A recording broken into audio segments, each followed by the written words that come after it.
കോൺഗ്രസിൻ്റെ ജീവനക്കാരുടെ സംഘടനയാണ് NGO അസോസിയേഷൻ.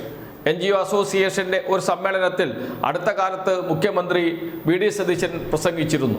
അന്ന് അദ്ദേഹം പറഞ്ഞത് ഇതാ ജീവനക്കാർക്ക് ഒരു വിസ്മയം വരാൻ പോകുന്നു എന്നാണ്. അടുത്ത നിയമസഭാ സമ്മേളനത്തിൽ അവതരിപ്പിക്കാൻ പോകുന്ന ധവളപത്രത്തിലുണ്ട് ആ വിസ്മയത്തെക്കുറിച്ച് കൂടുതലൊന്നും ഞാൻ പറയുന്നില്ല, അങ്ങനെ വെളിപ്പെടുത്തുന്നത് ശരിയല്ലല്ലോ എന്നാണ് പറഞ്ഞത് മുഖ്യമന്ത്രി VD സതീശൻ. എന്താണ് ധവളപത്രത്തിൽ പറഞ്ഞ വിസ്മയം എന്ന് പരിശോധിക്കുന്നതിന് മുമ്പ് UDF സർക്കാർ അധികാരത്തിൽ വരുമ്പോഴുള്ള പ്രഖ്യാപനങ്ങൾ എന്തൊക്കെയാണ് എന്ന് നോക്കാം.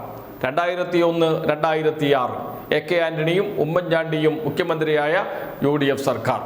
അന്നാണ് മുഖ്യമന്ത്രി AK ആന്റണി കേരളത്തിലെ സർക്കാർ ജീവനക്കാർ ഏറ്റവും വലിയ സമരം നടത്തേണ്ടി വന്നത്. 1 മാസം നീണ്ടു നിൽക്കുന്ന പണിമുടക്ക് സമരം, ജീവനക്കാരുടെ എല്ലാ ആനുകൂല്യങ്ങളും കവർന്നെടുത്തുകൊണ്ടുള്ള സമരം. അതിൽ നിന്ന് അല്പസ്വല്പം പിറകോട്ട് പോയെങ്കിലും AK ആന്റണി പക്ഷേ അന്ന് ഉയർത്തിയ പല കാര്യങ്ങളും പിന്നീട് അദ്ദേഹം തന്നെ നടപ്പാക്കുകയും ചെയ്തിട്ടുണ്ട് എന്നത് ഒരു വസ്തുതയാണ്. അതിനുശേഷം 2011 അധികാരത്തിൽ വന്ന ഉമ്മൻചാണ്ടി സർക്കാരാണ് സ്റ്റാറ്റ്യൂട്ടറി പെൻഷൻ സമ്പ്രദായം നിർത്തലാക്കിയത് എന്നത് നമ്മുടെ മുന്നിലുണ്ട്. എന്ന് വെച്ചാൽ UDF എപ്പോൾ അധികാരത്തിൽ വരുന്നോ അപ്പോഴൊക്കെ ജീവനക്കാർക്ക് എതിരെ ഒരു നീക്കം നടത്താറുണ്ട് എന്നത് ഒരു വസ്തുതയാണ്. അത് തന്നെയാണ് ഇവിടെയും സംഭവിച്ചത്. ധവളപത്രത്തിൽ പറയുന്ന പ്രധാനപ്പെട്ട ഒരു കാര്യമുണ്ട്. കേരളത്തിന്റെ വരുമാനത്തിന്റെ 80% പെൻഷൻ നൽകാനും ശമ്പളം നൽകാനും നീക്കിവെക്കേണ്ടി വരുന്നു എന്ന്. ഇത് തന്നെയാണ് AK ആന്റണി പറഞ്ഞത്, ഇത് തന്നെയാണ് ഉമ്മൻചാണ്ടി പറഞ്ഞത്, അത് തന്നെയാണ് VD സതീശനും പറയുന്നത്. 80% നീക്കിവെക്കേണ്ടി വരുന്നു എന്ന് വെച്ചാൽ ജീവനക്കാരെ പിടിക്കണം. ഇതാണ് ആ വാചകത്തിന്റെ അന്തസത്ത.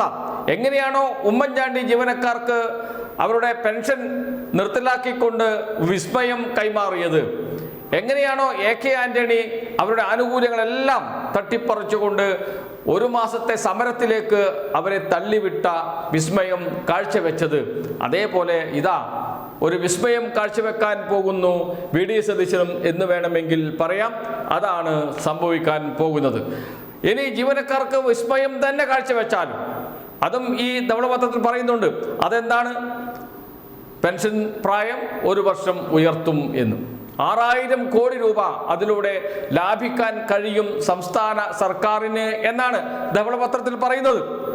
എന്ന് വെച്ചാൽ പെൻഷൻ പ്രായം ഉയർത്താൻ സാധ്യതയുണ്ട് എന്ന്. അതാണോ വിസ്മയം? ജീവനക്കാർക്ക് വേണ്ടി മാറ്റിവെച്ച വിസ്മയം. ജീവനക്കാർക്ക് അതൊരു നല്ല കാര്യം തന്നെയാണ്. പെൻഷൻ പ്രായം ഉയർത്തണമെന്ന് ജീവനക്കാരുടെ എല്ലാ സംഘടനകളും ആവശ്യപ്പെട്ടുകൊണ്ടിരിക്കുകയാണ്. എന്നാൽ യുവജനങ്ങളുടെ തൊഴിൽ അതും കൂടി പരിഗണിച്ചുകൊണ്ട് പെൻഷൻ പ്രായം ഉയർത്താൻ കഴിയില്ല. അത് കേരളത്തിൽ യുവജനങ്ങളുടെ വലിയ സമരങ്ങൾക്കിടയാക്കും എന്നതുകൊണ്ട് ഒരു സർക്കാരും അത് ചെയ്യാറില്ല എന്നേ ഉള്ളൂ. ഇവിടെ ഇതാ പെൻഷൻ പ്രായം ഉയർത്തി ജീവനക്കാർക്ക് വിസ്മയം നൽകി യുവജനങ്ങളുടെ കഞ്ഞിയിൽ മണ്ണുവാരിയിടാനാണോ ശ്രമിക്കുന്നത് VD സതീശൻ എന്ന ചോദ്യമാണ് ഇവിടെ ഉയർന്നത്. എന്തായാലും വിസ്മയം ആർക്കാണ് എന്നതേ ഇനി തീരുമാനിക്കാനുള്ളൂ. വരും ദിവസങ്ങളിൽ അത്തരമൊരു തീരുമാനം VD സതീശൻ സർക്കാരിൽ നിന്ന് ഉണ്ടാകുമെന്ന് പ്രതീക്ഷിക്കാം.